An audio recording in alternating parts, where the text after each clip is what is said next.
Speaker, Australians know that a complex combination of challenges at home and abroad is pushing up the cost of living. They know that governments can't make inflation disappear overnight. And they don't need us taking steps that would just make the problem worse by putting even more pressure on prices and making the Independent Reserve Bank's job even harder. Instead, they need us to be responsible, reasonable and targeted, with policies that are affordable, fair and future-focused, delivering a long-term economic dividend. And that's what this budget does, with a 5-point plan for cost of living relief. Cheaper childcare, expanding paid parental leave, cheaper medicines, more affordable housing and getting wages moving again. This is a $7.5 billion package that helps put some money back in people's pockets, boosts productivity and grows the economy. But it's carefully targeted and carefully timed so that it avoids placing additional pressure on inflation. Speaker, from July next year, early childhood education and care will be more affordable for more than 1.2 million eligible Australian families who will benefit from higher subsidies. Yeah. Cheaper childcare is a game-changing investment in families, in our workforce and in our economy. It will increase the paid hours worked by women with young children by up to 1.4 million hours a week in the first year alone. That's the equivalent of 37,000 extra full-time workers. And because our early childhood educators guide our young ones and help them grow in these critical early years for the best possible start in life, it's much more than care. And it's also cost of living relief with an economic dividend. And that's what paid parental leave is as well. Tonight, our Labor government delivers the biggest expansion of paid parental leave since its creation. Yeah. This budget invests more than $530 million to progressively scale up the scheme, reaching 6 months paid leave in 2026. For two-parent families, a portion of this leave will be reserved for each parent to encourage families to share caring responsibilities. Again, this goes beyond taking a bit of pressure off household budgets. This is about greater equality and greater security for Australian women and more dads doing their bit. It's about participation and productivity, and that's what makes it economic reform as well.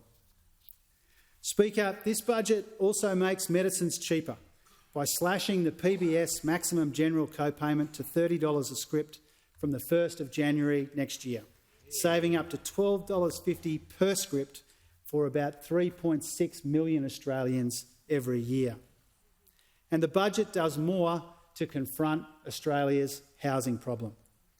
Rents are through the roof and many families are struggling to keep up.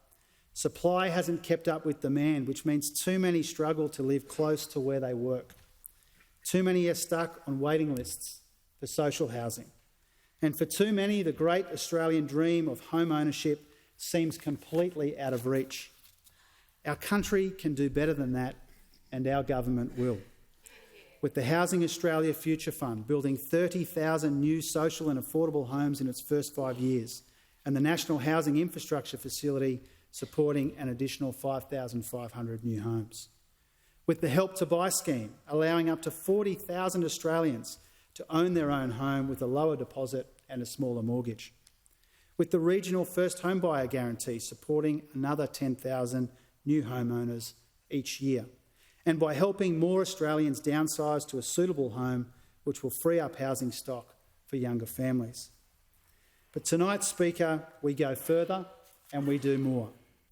I am proud to announce that we have just struck a new national housing accord between governments, investors and industry to build the affordable homes that our country desperately needs and to help tackle our housing crisis.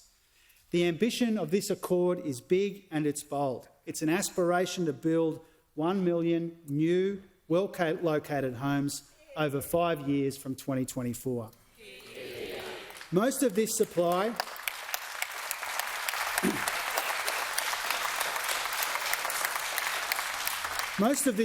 needs to come from the market, not the government, but there's a role for government, and we intend to play a leading role by coordinating and kickstarting the investment that we know needs to happen. To get the accord started, this budget commits an additional $350 million in funding for another 10,000 new affordable homes on top of our existing commitments.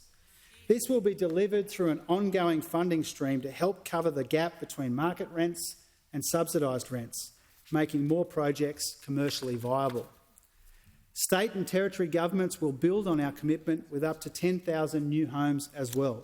That's up to 20,000 new affordable homes in total. Along with local governments, they will tackle supply problems caused by land release and zoning policies.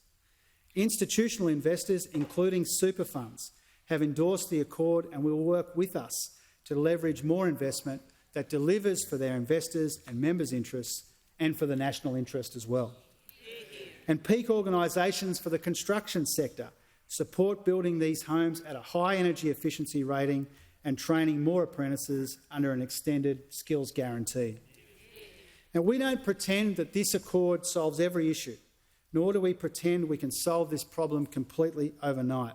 But this is a serious start, a serious agenda that will lead to more Australians knowing the security of a good job and decent housing.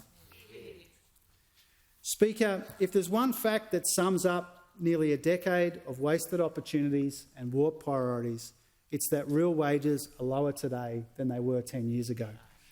It will take time to turn this around, but Australians now know this. Deliberately keeping wages low is no longer federal government policy. Our new government has already acted to get wages moving again. First, for the lowest paid Australians, supporting a pay rise for about 2.7 million workers on the minimum and award wages. The majority of them are women. Next, by supporting a wage increase for aged care workers. Again, mostly women. Next, by making it easier to implement our agenda for a stronger and more resilient economy, by making it easier for parents to earn more with cheaper childcare, training more people for higher wage work, investing in the industries that create secure, well-paid jobs, and fixing the broken bargaining system. Because the hard truth, Speaker, is that our economy wasn't delivering like you needed it to, and it isn't as resilient as we need it to be for the challenges that we face together.